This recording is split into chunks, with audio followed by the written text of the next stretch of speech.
Good morning. My name is Courtney Kraus, and I am going to be presenting on my EH301 term project.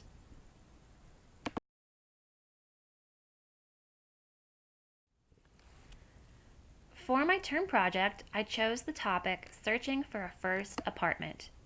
As someone who just completed this process myself last spring, I know how daunting the process can be, and I wanted to create a user guide that would help someone navigate the process easily. I broke my user guide into 4 sections that will take the reader through the process from beginning to end. The 4 topics I chose to research are the following: identifying apartment needs, planning a budget, researching apartment complexes, and identifying potential issues. In this presentation, I will give you a brief summary of each topic and give you a general idea of what I found in my research.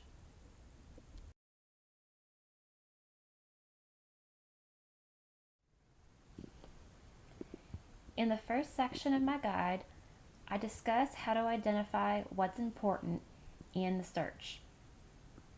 Before beginning to look, it's important to decide whether or not to live with a roommate.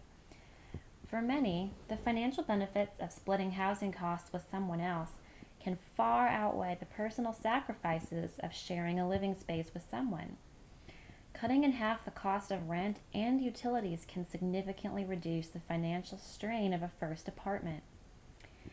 Next, features and amenities. Everyone has different priorities. The next thing to consider is what features are important. It's a good idea to make a list and order the features by importance. This can help the user decide where to begin the search. The next thing to consider is location and safety. Safety is a primary factor for every successful apartment experience. By researching the area around the apartment, reviewing crime statistics for the neighborhood, and talking to current residents, someone looking for an apartment can determine if the area is safe and a good place to live.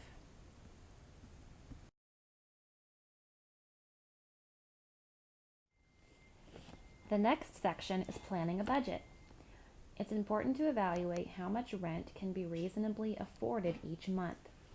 In my research, I found that monthly rent should not exceed 30 to 40% of monthly income.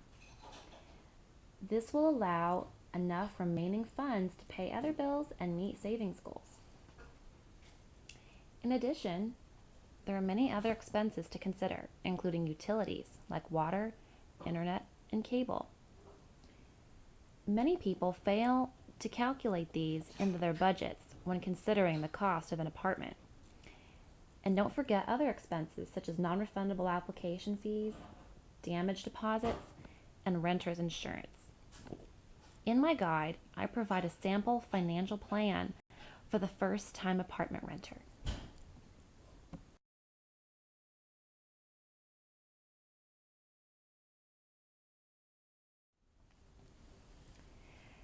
In the next section of my guide, I compare and contrast 3 popular apartment complexes in the Huntsville area: Stone Crossing Apartments, Colonial Grand Apartments, and the Paddock Club at Providence. I provide tables describing the average monthly rent, the amenities each complex offers, policies that are important, and other information that may help to make a decision.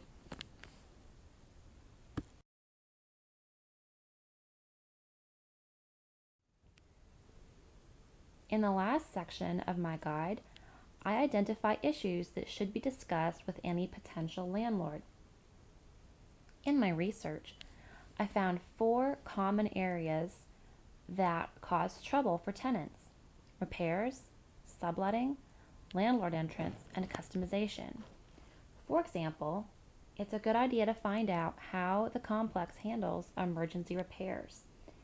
How might the landlord handle a water leak on the weekends or after office hours? In the example of subletting, if the tenant foresees a situation where they may need to move from the apartment before the lease is over, can they rent to someone else in the meantime? Identifying these potential pitfalls ahead of time will help to avoid situational problems.